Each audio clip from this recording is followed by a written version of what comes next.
দেখে আমি এই ফিলে তাকাইছি, এখন দেখে ওই জায়গা আমার মেয়ের নিয়ে অকাম করতেছে। আমার মেয়ের স্থান এতটুকু হয়ে গেছে আর ওই জায়গা আমার মেয়ের লাল হয়ে গেছে। আমি যা দেখি আমার মেয়ের প্যান এ পর্যন্ত খোলা। যোগ্য শাস্তি হওয়া দরকার, এইটাই হওয়া উচিত, কারণ আশেপাশে এরকম অনেক হইতেছে। এই জায়গা আমি বস্তা রাখছি, হ্যাঁ এই জায়গা বস্তা রেখে আমি এই ফিলে তাকাইছি, এখন দেখে ওই জায়গা আমার মেয়ের নিয়ে অকাম করতেছে। আমি করছি কি রে, আমার ঘরে কিছু ওর মধ্যে ঢুকছে নাকি রে, এখন দেখি না শৈশবের বাচ্চা আমার মেয়ের নির্যাতন করতেছে। ওর নাম মাসুদ মন্ডল, বাড়ির আইন্দে ও ওয়াকাম করতেছে। আমি ওর কলার পেরে ধরছি, কসে আমার মাফ করে দে। আমি কো তোর মাফ নাই কো। জি স্যার, এরকমই আমার ঘর এরকমই খোলা, ওই জানালাটা আটকাই নিয়ে, বুঝছেন স্যার। আর এই জায়গা আমার মেয়ে শুয়া রেখে এরকমই বালিশ, এই জায়গা শুয়া রেখে আমার মেয়ের নির্যাতন করেছে। আমি যদি 1 মিনিট পরে আসতাম আমার মেয়ের আমি পারতাম না।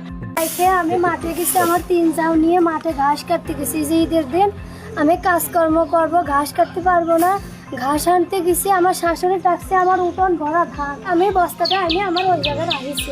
আমার দরজা ওই রকমই আগলা দেখে আমি ঘাসের বস্তা ফেলা করছি কি ধরে আমার ঘরে চোর ঢুকলো কইতে, আমার বাক্সের ভিতরে জিনিস। আমি যা দেখি আমার মেয়ের প্যান এ পর্যন্ত খোলা আর ও আমার মেয়ের কাছে মানে খাটের সাথেই তো ও দাঁড়ায় রয়েছে।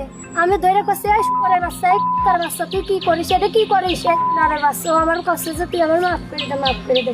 আমি কাছে তোরা মাফ করবো না, তুই আমার নিষ্পাপ শিশুর সাথে ধরে রাখছে। আমার গায়ে শক্তি না, আমার জ্বর, আমার শরীর এখনো ভালো না কো। ও আমার ছিটকে ফেলা দিয়ে ধরছে। আমার শাশুড়ি দেখতেছে, ও আমার মেয়ের মারি ফেলা দিত। আমি যদি আর 1 মিনিট পরে আসি আমার মেয়ের আমি পাই না কো।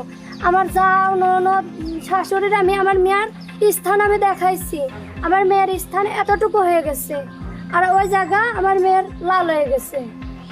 এখন আপনারা আমার বিচার করেন। আমার বিচার কে করছে? আমার নইন্দে জামাই করছে। কি নাম?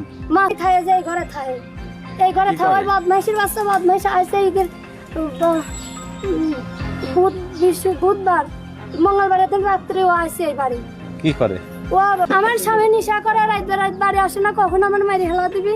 আমার মিলের আমি দেখেছি, আমার ফ্যামিলি আমার কোনো বিচার করে নাই। আমি আমার বাড়িরও কবার পাই না, কবার দেয় নাই। আমার এই বাড়ির ফ্যামিলি আছে, তারা আমার কোনো বিচার করে নাই। আমি মেম্বারের খবর দিয়ে হয়তো তারা নিষেধ করে দিয়ে আসছে, জানি না আমি অতটা।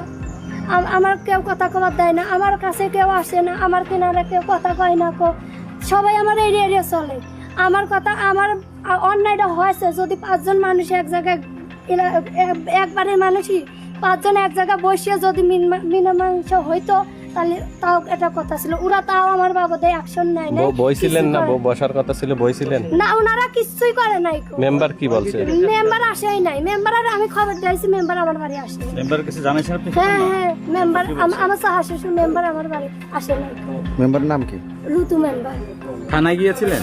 না, আমি বাড়াবাড়ি পাইতেছি না, আমি এই বাড়িতে বাড়াবাড়ি পাইতেছি না। আচ্ছা, গ্রামটা একটু বলেন। নিষেধ করতেছে কে? হ্যাঁ নিষেধ, ওরা মানে কেউ কোনো কথা কইতেছে না। ওরা কয় যে, আমি কই যে আমার স্বামীর কয় যে আমি থাকবো না, তোর বউ নাই এই কাম করলে আমি এই সংসার করবো না। আর আমার শাশুড়ি কয় তুই চলে যা, আমার লাতিন থুয়ে যা। আমি কে কোন ধরনের কথা, আমি চলে যাবো লাতিন থুয়ে যাবো, লাতিনের আবার অকাম করানোর জন্য থুয়ে যাবো। আমার স্বামী কয় যে ই করে, শালার বেটা শালা, তুই কথা কলে তোর মেরি হেলা দেবো। আমি কে মারবা? তুমি আমার এত প্রতিবাদ করো না কে? তুমি আমার নির্যাতন করো, আবার তুমি বনাই দিয়ে আমার মেয়ের নির্যাতন করাইতেছো কোন কারণে? আমার নিষ্পাপ শিশুর এটা তুমি বিচার করবা না?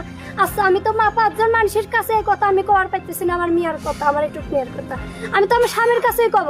আমার স্বামীর কাছে কবার গেলে আমার স্বামী আমার সাথে রাগারাগি করে, মারাধরা করবার চাই। কারণ কি? আমি এটার বিচার চাই, আমার বিচার করে দিয়ে যাবেন আপনারা। ও কয়েছে যে তোরা যা পারিস আমার তাই করে গা। ওরা আমার এটা বলেছে, বাচ্চার বাপ ভাই, ওরা বলছে যে মেডিকেল করে গা, মেডিকেলে যদি কিছু ধরা পড়ে তাহলে তোরা যা পায়, আমার ছেলে যদি ফাঁসি হয় ফাঁসি করে গা। ও কয় যে ওরা আমার যা পারে তাই করবেন। এখন 10-এর লাঠি 1-এর বোঝা। আপনারা যেটা ভালো মনে করেন, আমার শিশু বাচ্চার মরে যাচ্ছিল, আমি আর 1 মিনিট পরে আলি, আমি আর আমার শিশু বাচ্চার পাতা। সরাসরি যে অন্যায় করে থাকে, ছোট ছোট বাচ্চা নির্যাতন না হয়, তাদের এমন কিছু করে যে 8টা বাচ্চা সুযোগ না পায় এটা করতে। আমারও বাচ্চা আছে, আমারও তো 3টা বাচ্চা আছে। যোগ্য শাস্তি হওয়া দরকার, এইটাই হওয়া উচিত, কারণ আশেপাশে এরকম অনেক হইতেছে। আজকে এর বাচ্চা নিরাপদ না, কাল আমার বাচ্চা নিরাপদ না। যদি সত্য হয়ে থাকে তো এর সুষ্ঠু বিচার দরকার আছে। মাঠে ঘাস কাটতে গেছিলাম, বাড়ি কেউ ছিল না। বাড়ি কেউ ছিল না, মনির বলে মেহেন্দি নিবার না কি করে নিবার আছে, নিবার আসে মনির বলে 10টা টাকা হতেছে, একটা চুমো বলে খাইছে, আর ও ছিটে পিটে দৌড়ে পলাইছে। যেহেতু একেবারে ছোট বাচ্চা, এটার জন্য আমি আমার জায়গা থেকে মনে করি যে এটা দৃষ্টান্তমূলক শাস্তি হওয়া উচিত। আর এই শাস্তি যদি ওর যে অন্যায়টা করছে এই মাসুদ, এর যদি শাস্তি না হয়, পরবর্তীতে এলাকায় আরো এই ধরনের দুর্ঘটনা ঘটতে পারে। এটার জন্য দৃষ্টান্তমূলক সরকার। সম্মানিত দর্শক, মেয়েকে বাসায় রেখে মা একটা কাজে বের হলেন, সেই কাজ থেকে ফেরত আসলেন বাসায়। যখন দরজা খোলা দেখলেন তখন তার মার সন্দেহ হলো দরজা খোলা কেন। প্রিয় দর্শক, ঘরে ঢুকে তার মায়ের মাথা নষ্ট হয়ে গেল। প্রিয় দর্শক, নিজস্ব একটা স্বার্থ হাসিল করলেন একজন বয়স্ক লোক এই মেয়েটাকে দিয়ে। যে বিষয়গুলো নিয়ে আজকের এই ভাইরাল ব্রেকিং নিউজটা দেখতে পেলেন আজকের এই ভিডিওর মাধ্যমে, সম্পূর্ণ এই ভিডিওটি আপনাদের কাছে কতটুকু যুক্তিসঙ্গত, কতটুকু বাস্তব মনে হলো অবশ্যই কমেন্ট করে দেবেন। প্রিয় দর্শক, প্রতিনিয়ত এমন চাঞ্চল্যকর তথ্যগুলো আপনাদের মাঝে তুলে ধরার চেষ্টা করি। এমন ব্রেকিং নিউজগুলো পেতে অবশ্যই বিডি টপ নিউজ এই চ্যানেলটি সাবস্ক্রাইব করে আমাদের সঙ্গেই থাকবেন। ভিডিওটি বেশি বেশি শেয়ার করে মানুষকে ছড়িয়ে দেবেন, যাতে করে এই ভিডিওটা দেখার পর এইসব কাজ থেকে সবাই বিরত থাকতে পারে। আজকে এই পর্যন্ত, পরবর্তী দেখার আমন্ত্রণ। আসসালামু আলাইকুম।